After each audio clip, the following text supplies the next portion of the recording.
I'm alive. So it was a kind of eventful day today. I got to where I was going. I posted a video earlier about it, but I'm glad it didn't post because you could definitely tell I was under the influence of all my drugs. There were some people there that was they got it. You know, that they treated me like I was a patient. Then there was people there that acted like I had the plague. But one thing I will say is that nobody there took any more precautions than they did at the same surgery I had 6 months ago, or more than that actually. It was last year. Yeah, it was last year. What, 6 months ago? Something, but you know what I mean. And that was before all the COVID-19 crap.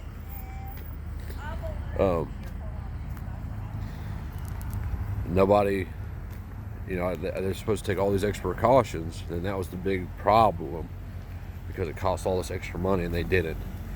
Not at all. Nobody. It was just like I went in for surgery, except for I had my own security guard the whole time. They thought that this, which, you know, like I enjoy talking to people and picking people's brain, just trying to make people think. And when you do that, they think that you're just being a dick. They don't get, like, you know, the guy that was my security for the day, and he was too. He was on my ass everywhere I went. Even when I came back, even when I was all screwed up being wheeled out in a chair, he was still standing next to me. It was funny. I guess he stood outside the operating room. I don't know. So anyway, so that I get there and I walk in, and you know, there's the guy at the door immediately wanting to scan me, shoot me in the head with his little laser, and give me a mask. And I told him that you were welcome to take my temperature because I'm in public. If you can stand right there and shoot me with that thing, more power to you. I'm not removing my items of clothing, not even my hat. Hold on, some kids walking by. I'm not removing any items of clothing for you to take my temperature. I'm just not doing it. So then that became a little bit of an ordeal, obviously. So finally I took the mask and I just wore it on my ear. Had it hanging off my ear. I walked her to the front desk and I said, look, my name's, you know, give her my name. She said, all right, I need you to put on the mask. I said, I'm going to go stand outside. Holler at me when you need me. And she's like, well, you can't do that. Why not? Because you have to wait in here. Okay. So I walked to the furthest part of the room, and I wasn't closer. I had to be 20 feet from the closest person. It was a big ass waiting room, and there was probably 8 or 9 people in there at the time. As soon as I sit down, somebody walks in the door and brings their ride with them. And at first, the guy at the front door said, "No, you can't have a ride in here." And she's like, "Well, I called and they said I could." So my wife didn't come to the surgery. My dad took me and dropped me off because my wife had to watch my kids. And so she stayed at home. But that person that came into that room with them wasn't tested for COVID-19 either. Which I don't care. It just shows that, and they let the lady stay. It just shows that they're willing to bend the rules when they want to, or what supposed rules they have. So I had to go see the registration guy, who had something to say. By this time, I'd been arguing with my security dude. I'm like, look, dude, I'm just not wearing it. You know, if me wearing a mask bothers you that much, how do you live your life? And do you think everybody else around you lives their life that way too? Well, you wearing the mask is protecting me. I was like, well, like, I'm under no responsibility to protect you. That's your own business. He's like, well, me wearing my mask is just to protect you. I was like, well, you can take it off then, because I don't need protection. I'm sorry. Well, you know, then right about that time is when he told me that he was a vet. I was like, all right. He said, I'm a vet. I fought for our freedoms and your rights. I'm like, well, okay.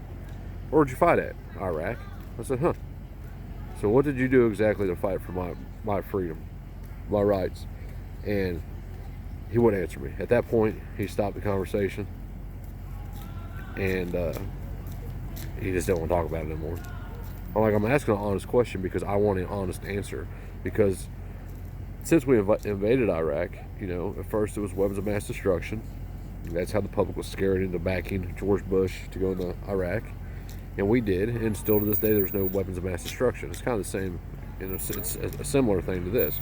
Oh, if you don't wear a mask, everybody's going to catch this disease and die. Then it is not happening. You know, they call it, if it was a pandemic, every one of us would be burying somebody. Every one of us would have somebody that we buried from this, and it's not. So then they finally take me back to my room. I got a real cool nurse. Her name was Barbie, older lady. And like, you know, I try to be respectful to people. You know, people don't understand. There's a difference between asking me to do something and telling me I have to do something.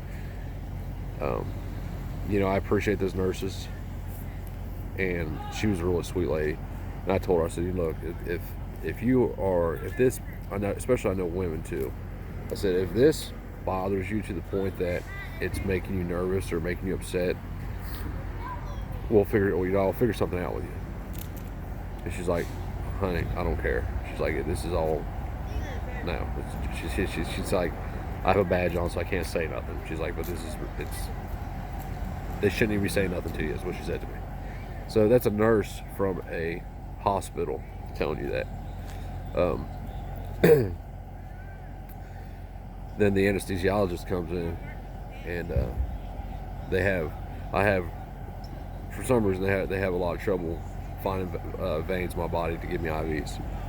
It's not a new thing. It's been my whole life. It's not because of anything. It's not because of drug use or anything like that. It's just for some reason where they want to stick you, I just don't have veins there for some reason. Nobody knows why. So they get an ultrasound. The anesthesiologist comes in and he sticks me, and I'm like, dude, that's not in my vein, because it was having problems getting the blood to draw on. And I'm like, that's not my vein. He's like, yeah, it is. I just pumped 30 cc's of saline into your arm, and there's no knots or nothing. It's like, well, look, bud, I'm telling you right now, it's not. I can feel it in my arm where it's at, and it's not my vein. He's like, well, yeah, it is. You want to argue with me about it? So then I asked him, I'm just like, whatever, you'll figure it out soon enough. So then I asked him, you know, just out of curiosity, I'm just curious, like, I'm not worried about it or nothing, but how many people have you lost because of anesthesia on the table since you've been doing this? I first asked him how long you've been doing it. He said like 22 years or something. So I asked him, how many people you lost anesthesia on the table? He's like, none. I'm like, huh, okay, that's cool. Because they act like it's kind of a big deal, like it happens all the time. Well, he left the room then, and I guess he heard me and maybe the nurse talking from around the corner, and he didn't realize I hadn't taken a COVID test. That's how serious taking the COVID test was, is that the people working on me didn't even know I hadn't taken it. Anyway, so then he comes in because he felt he had a moral obligation to tell me, because I didn't take the COVID test, that I was 10 times higher. I had a 10 times higher likelihood of dying because of surgery, whether that be from anesthesia or infection, than anyone else that they do surgery on. I'm like, well, you just told me that you haven't lost anybody for anesthesia. I'm like, I don't know what school you went to, but the school I went to taught me that 0 times 10 is still 0. He wasn't very happy about it. So they eventually dragged me back into, my doctor comes in and talks to me, and, you know, he gives me the whole spiel about, well, you know, you got to wear a mask and blah, blah, blah, blah, and all that bullshit. And are you willing to do this? And, well, see, what he did was he put me in a position, because me and him had this conversation, and he knew when I went and seen this bastard, I didn't wear a mask in his office. He sat over there, I sat over here, and we agreed that we were fine. You have a mask on, you're more than 6 feet away from me, you're fine. You're a doctor. So that was when I went and seen him about a month ago, maybe a little over a month ago probably. I think it was a month ago. Anyway, well, now that I'm in the hospital at 7 o'clock in the morning, laying there butt ass naked with my little hospital uniform on, now he wants to go into what I'm going to have to do as a patient. You're going to have to do this and wear a mask and blah, blah, blah. I was like, well, it's not that serious, man. Like, if it's that serious, we can like meet outside your office. I can meet you out on the sidewalk. We can go outside and sit at a picnic table. We can figure it out. I assure you. He's like, I'm not doing that. I don't have the equipment out there. Blah, blah, blah. I was like, what equipment? What equipment do you need to see me? I'm having knee surgery. It's about to be done. After that, unless I have an issue, there's not going to be any problems. You're going to send me to physical therapy, and you know, it's not like you need anything. So hang on a second, buddy. No, you're fine. You can stay here. So they take me back into the operating room. It's the only hospital I've ever seen that lets you sit in the operating room looking at the ceiling for 20 minutes while they're giving you surgery or getting ready to do your surgery, I guess. And I've had plenty of surgeries. I've never seen them do it this way. Normally they give you, they sedate you before you get back there. You won't be all the way under, but they sedate you to where you at least you don't remember any of it. And they didn't do that. So I get back there and they are ready to put me under, and they give me my meds, and I'm sitting there singing my song in my head, thinking like, wow, this, every time I go under, I always think like, well, it was nice. Because you don't know if you're gonna wake up from that shit. But they put me under, or they started to put me under, and he's like, all right, this is going to be the last time you're going to hear from me until after surgery, and blah blah blah blah blah blah. Just take deep breaths and you'll start feeling sleepy and immediately go to sleep. I'm like, all right, cool. A couple minutes rolls by. I'm still looking at him, looking at the lady that a lady gets paid to touch you the whole time while you're in surgery, while you're awake.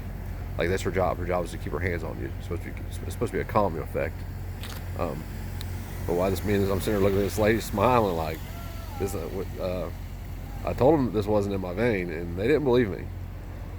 And she's like, "Oh, really?" I'm like, "Yeah." She's like, "Well, sometimes it takes a couple of minutes." I'm like, "Yeah, okay." I'm just sitting there kind of rocking out my head, and the dude's like, "Are you feeling sleepy yet?" I was like, "Nope." "How about now?" "Nope." So that went on for about 10 minutes. And then now panic sets in, and they start calling everybody to come in and figure out what they're going to do. So they just come in and they stick me in the place where I told them to stick me to begin with, my neck. And they put me out, and I wake up. And then I had a really cool nurse. Actually, I had a really cool nurse that she's like, "Well, they're not giving you any take-home drugs." I was like, "Yeah, I know." Because of the medication I'm on, they'd have to give me a lot of take-home drugs in order for it to do anything, which is not really that bad. I'm already walking on it. But she's like, "So you better take all you can while you're here." She's like, they allowed you this, this, and this. What do you want? Give it all to me, I guess. She's like, "Okay." And she did. She gave me all of it. And I feel fine now, man. I'm walking around. But this mask thing it's just out of control. Now they're using it. Mike DeWine, the governor, had ordered us that we all had to wear masks in public. I'm not wearing a mask. I don't give a fuck. I'm not doing it. I'm not doing it. It's one thing to be in an enclosed space with somebody and understanding that they're ignorant and putting on a mask for that reason. I can see people doing that. I'd even understand if you did it. But what I won't do is be in Walmart, for example, where that was the only store they didn't shut down during the shutdown. So they're corralling everybody into that same place, but there also wasn't a store wearing a mask. I'm just not doing it. And they just don't understand. They don't get it. They don't understand what rights are. It's all about pushing us into socialism, and that's what it is. They are trying to condition us to believe that the greater good trumps your rights, which I wouldn't call it the greater good when it's talking about this. But hopefully, I don't know, hopefully things change, which I don't think they're going to. They're going to get worse. They're going to continue to get worse. And if you all never thought there was a time, it's definitely here now. It's time for us to do something. And if we don't, it's just, like I said, it's going to get worse. I mean, they're already talking about coin shortages. So now that you're losing $40 a week because there's no coins, because the stores won't take less money, they want to take more of your money. So if it's $3.75,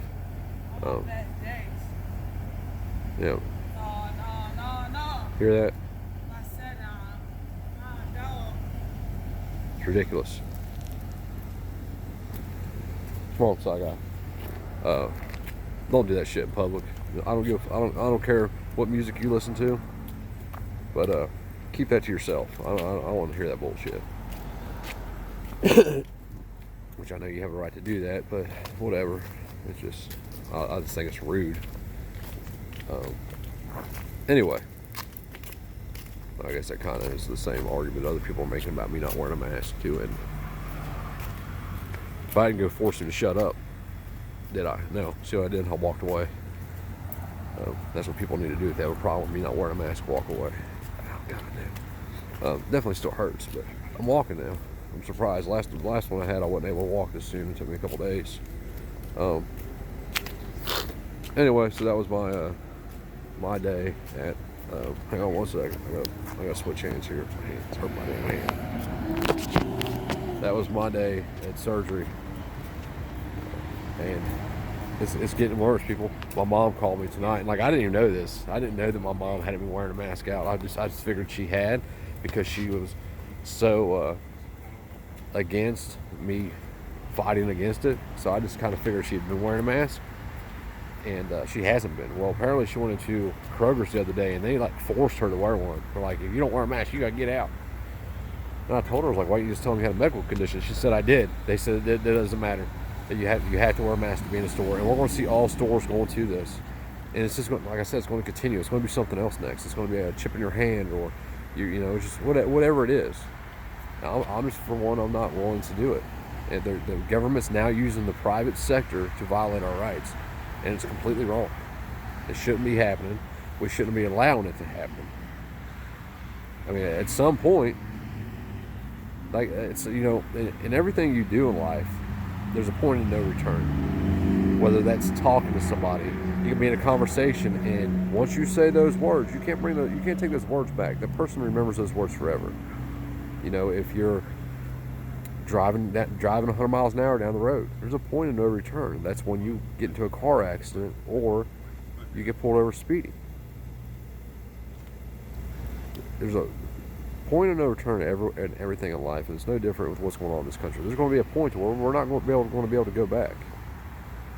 I mean, are we there? Probably for some things, but as for the greater, you know, for freedom, I'm not sure we're right there yet. There's something we can do, and we need to get doing it. I don't know. Have a good night, guys. Just thought I'd tell you about my eventful day.